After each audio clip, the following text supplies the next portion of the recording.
What's up, Aries friends? How's it going? Thank you so much for joining me on my channel today. Welcome to the Intuitive Teacup. I am thrilled to have you all here with me. Welcome to the newbies. Welcome back to the subscribers. I appreciate you all. We are going to do a fun little tarot spread for you today, all about this Scorpio full moon that we are going to be having on May 18th. So with any full moon, we always talk about what needs to be released, right? That is sort of our focus. That is sort of what we meditate on. What can we release in order to allow change and growth as we move into a new cycle, essentially. With the Scorpio full moon, it's all going to be about transformation. What do we need to transform and change into our life? Ultimately, death, right? Scorpio rules the house of death and sexuality and power, right? So it's usually not a literal death, right? We are going to be examining what is it in our life that's holding us back, that isn't allowing us to close out or complete a cycle? What is keeping us stuck, right? But ultimately, it's that kind of cheesy metaphor of the caterpillar goes into the chrysalis and then becomes a butterfly, right? Change, transition, rebirth, regeneration. So for Aries, it's going to be interesting for you because you're a fire sign, right? And Scorpio is water. Very intuitive, very emotive, very emotional, very psychic. So it's complete opposite. Fire and water. It's masculine, it's feminine. So what I see being an interesting dynamic with this Scorpio full moon, because Scorpio does rule the house of sex, there is a need to come into our own sexual power. To explore and be confident in our sexuality and really just our confidence, but it comes from just kind of this innate human quality of sex, of masculine, feminine, whatever you associate with, right? Of being true to yourself. Scorpio is a powerhouse sign. There is an intensity about Scorpio like no other sign. You can feel it when you're with them. It's a really beautiful energy, but it can be a tricky energy as well. Of the water signs, they are the least upfront about their emotions, about what they're thinking and feeling. They have a more secretive energy about them, and that's very interesting for Aries because you guys are very on. You're not typically ones that hold back because I mean you are fire signs, right? You go after the fire. Anyway, so let's just jump into it. I feel like I'm rambling, but it's going to be an interesting energy with the Scorpio full moon. So we'll see what we can get for our Aries signs. What do they need to release and transform during this Scorpio full moon? All our Aries friends. Please remember, as always, these are general messages. Not everything I say is going to resonate with you, and that's totally fine. Never force something to fit your scenario. If it doesn't seem like your story, drop it like it's hot. That being said, sometimes messages do resonate later on, days or weeks after you hear them, something may click, and that's beautiful if it does. That's my hope. Sometimes we hear messages and then, they come back into our lives when they're supposed to, right? That's kind of what's beautiful about tarot. So that being said, only take away messages for your best and highest good. You will know what those are intuitively. If you are looking for more clarity, additional messages, do feel free to check out your Sun, Moon, Rising, and Venus signs. The link to do that, if you don't know, will be in the description box below, along with all the other information you need to know, the decks I'm using, the social media channels, etc., etc. So without further ado, Aries, let's do it. What can we get for you for this Scorpio full moon? What do you need to transform? What do you need to change? What needs to be put to bed so that you can grow, to live your best life? Scorpio full moon for the sign of Aries. For the sign of Aries, Scorpio full moon.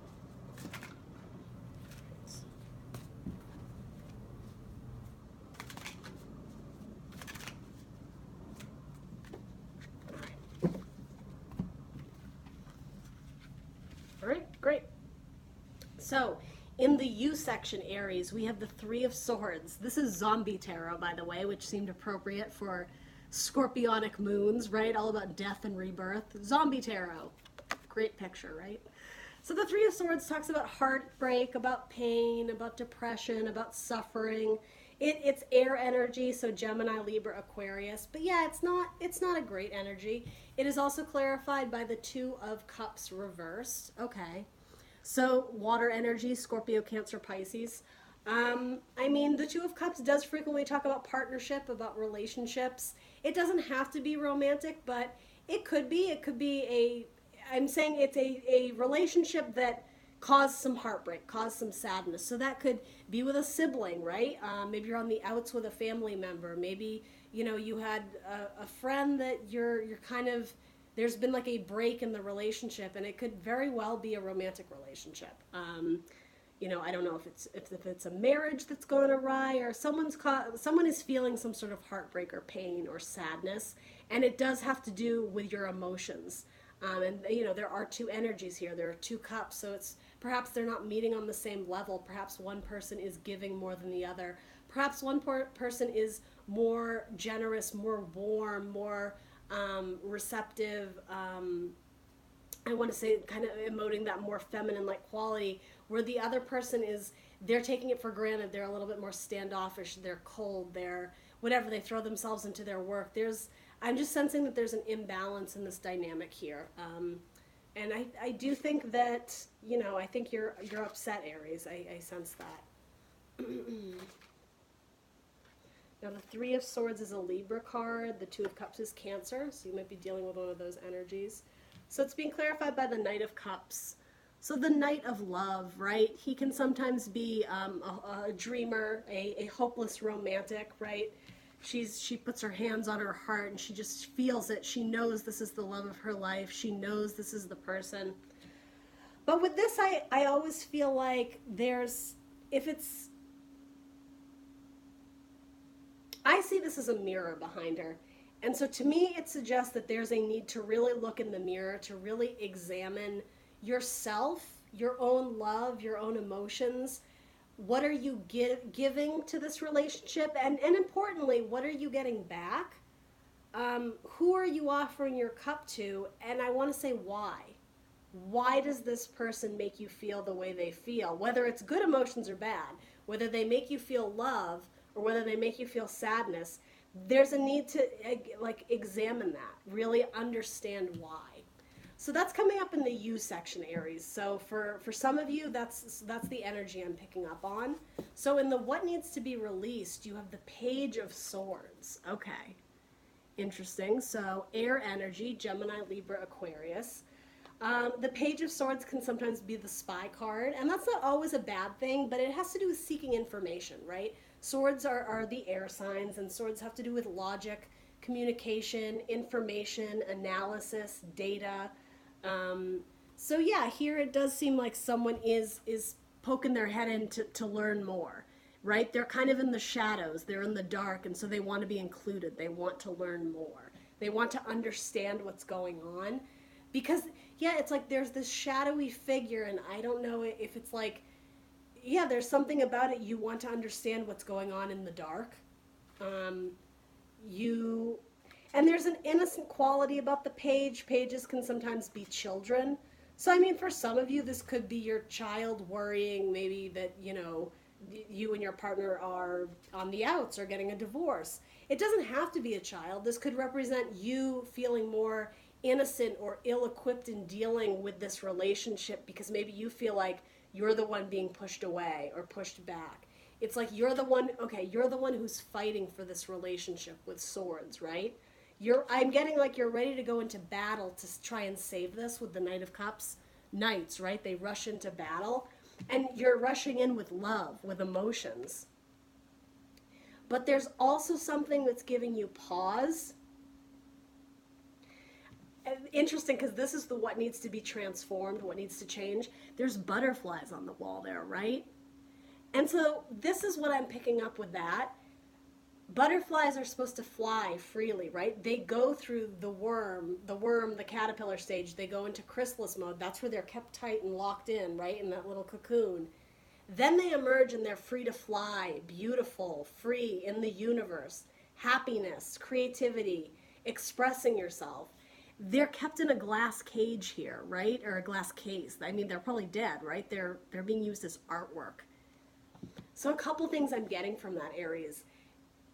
This relationship is keeping one or both of you trapped. Something that in nature is supposed to be free and beautiful. It's being hidden in like a basement, concealed in like a glass case. And with that, sure, it's pretty to look at and admire. Oh, look at these beautiful colors. Look at the butterfly's wings. Again, you're examining it closely, but there's something unnatural about it. Why are you putting this in a glass case? Is it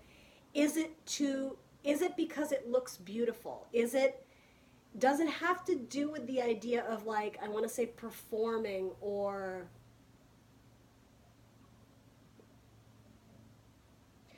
superficiality? It looks beautiful, it's nice to look at, but the reality is that someone in this relationship isn't happy.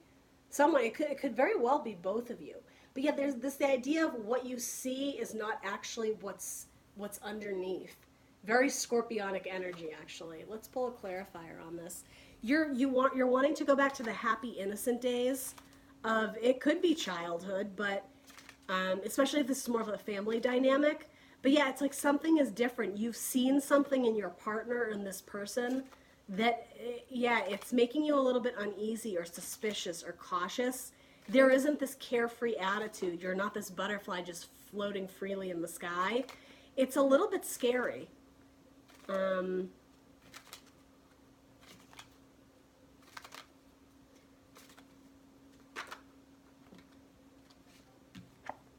So clarifying the Page of Swords, I just said this, the Six of Cups, wanting to go back to childhood. It's the card of the past. It's the card of nostalgia. I think, I want to say Cancer got this too. It is a Scorpio card, which is interesting because it fell in the transformation section.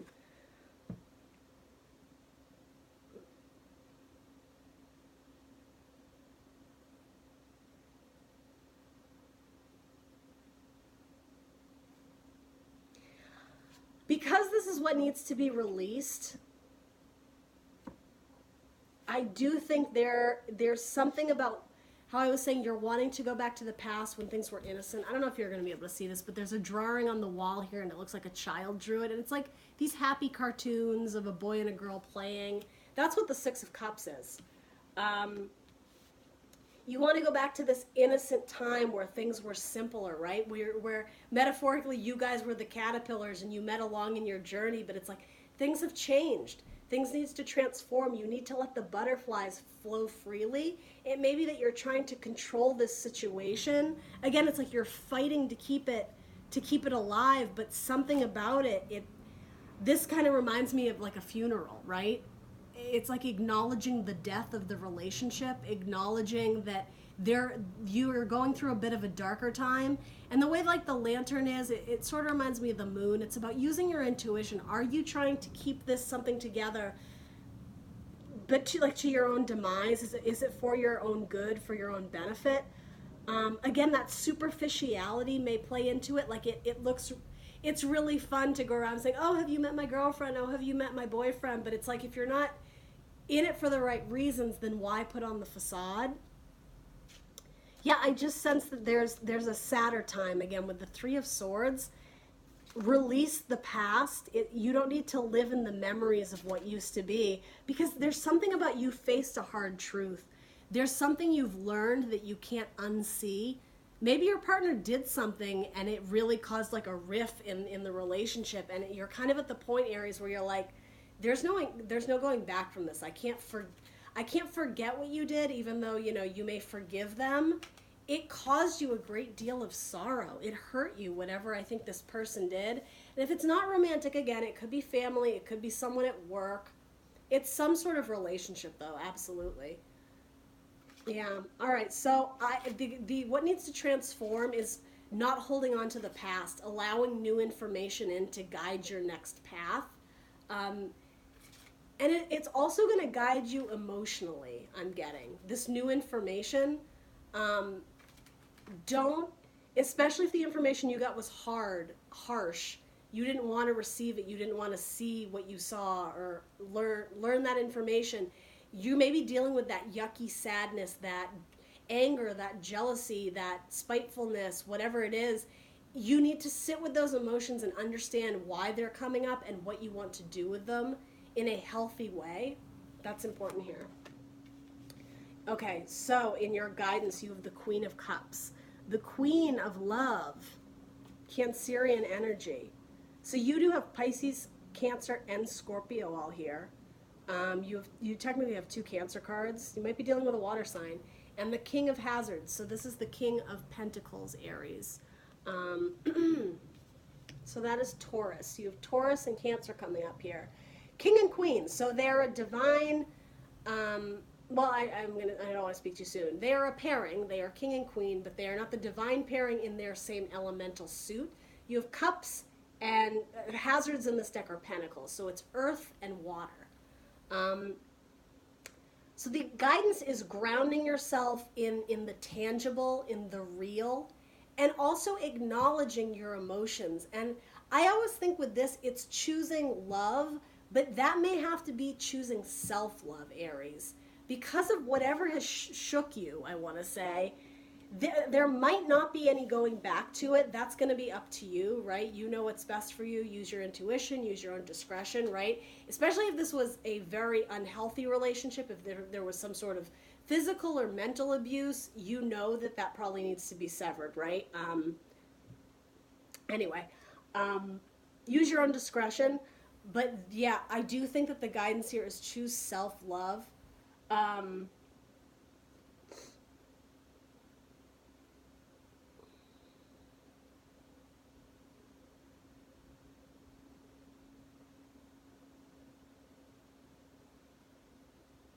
This is sort of reminding me of Leo's reading. I'm just getting that if this is representative of the two people, you guys are on different pages. The Queen of Cups is on the beach enjoying life. She's eating brains. She loves that, right? She's choosing and doing what she loves.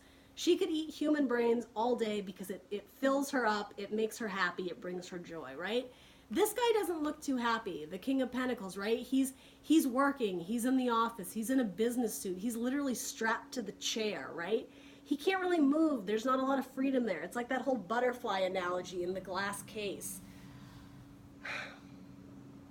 He's chained to this job, he's chained to this work, and this could represent the relationship. Someone is feeling like they can't break free. But this queen is already free, whether she realizes it or not. Her freedom, her love doesn't have to do with this person per se. The Queen of Cups loves to give love. She loves to nurture. But again, that shouldn't impact how she feels about herself. I'm just sensing that whoever these people represent for you, Aries, they're just on different pages. They're in different environments. She's the Queen of Love. He's the Queen. He's the Queen. Well, hey, for some of you, right? She's the Queen of Love. He's the King of Work. He's the King of Money. He's the King of Pentacles. And that's not a bad thing. It's just a different dynamic. They have different priorities in life.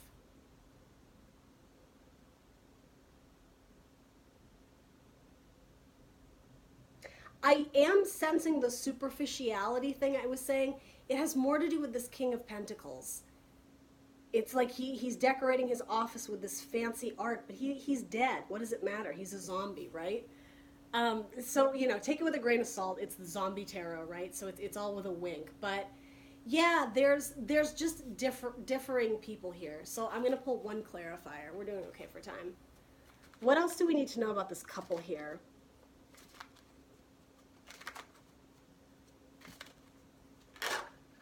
At minimum, there needs to be some sort of conversation, especially if you're still with this person. There's heartbreak or sorrow or sadness or at minimum confusion. There needs to be some sort of conversation if you are trying to repair this relationship, and I think you are, because there's this idea of going back to the past when things were simple, when things were innocent, before this all got so complicated. When there was free-flowing love, now it's like the queen has her cup, but he's got nothing to give. He's got nothing to give and nowhere to go.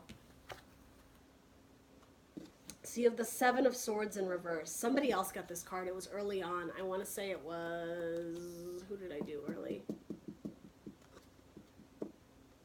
I honestly don't remember. It was probably one of the water signs. It may have been Scorpio.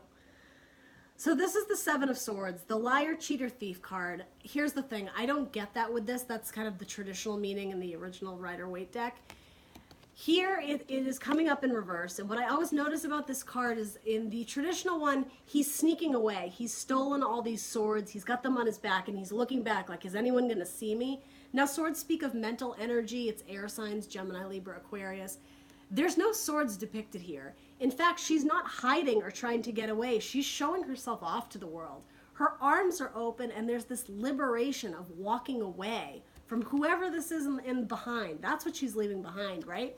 She's not running away. I mean, it looks like she's dancing away. It looks like she's floating away. She's got her arms spread like a butterfly. There's liberation and freedom here from something that was holding them back. And because it's air energy, mind, swords, it was mentally keeping them blocked, mentally keeping them stuck. And yeah, I mean, I can't help but notice she is moving on from a person. Is that person coming with her? Maybe. We don't really know. I mean, the traditional deck would probably say no. She's probably leaving something behind. Here's the thing. This is coming up, clarifying this coupling, right? The king and queen, or whatever that means to you. It's in reverse, though. So that's what I mean. It's like there isn't this freedom. Somebody here is the butterfly, and they need to spread their wings and fly and be free. And even if you love this person, even if this sorrow you're experiencing isn't because of this person's actions directly, something happened in your guys' environment. Maybe there was a death in the family. Maybe, do you know what I'm saying? There's a lot that could be impacting this relationship, and it's taking a toll on someone emotionally. And so whether or not it's because this person is the cause of your sadness, even if they're not, and for most of you, I think they are, but if they're not to blame, right, so to say, there is still a need to release yourself and to be free, because it's almost like the responsibility of coping with your own emotions and still trying to take care of this person. It's too much for you, Aries. It's just, yeah, you need to be liberated from this situation. Like, this could mean take a vacation, take a mental health day, take some time out for yourself. You're not. And what is keeping you stuck is this. So again, even if this person isn't the one who broke your heart, there's something about this. The guidance is to take a break from this dynamic, okay? Whatever that is for you, Aries. So here's what we are going to do. It's a little bit different. I'm going to pull an oracle card for you, these witch oracle cards. I'm going to pull it for you here and show it to you, and then we are going to head over to Instagram and talk about it. I'm trying to drive some traffic over to these social media channels, so do check those out if you have some time. I am the Intuitive Teacup on Facebook and Instagram. Instagram is where we're going to talk about this card a little bit more. If you're not interested in that, totally fine. I will see you next week for some more tarot spreads on career and finance, as well as love. And I do hope that this provided you with some clarity, some insight, some guidance if you are seeking that. Please, please, please do like, share, subscribe. That's going to help this channel gain some traction and get these messages out to those who want to hear them and who need to hear them, okay? So without further ado, let's see. Oh gosh, I don't even know how to pronounce this. A-N-K-H. Ankh? The Ankh? I don't even know how to say that. It's pretty great, though. Is that what Jimi Hendrix wears? I don't know. All right, well, let's find out together how to pronounce this over on Instagram, and we're going to talk about the meaning, okay? So thank you so much for joining me today, Aries. I will catch you later, and thank you so much for tuning in. All right, bye, guys.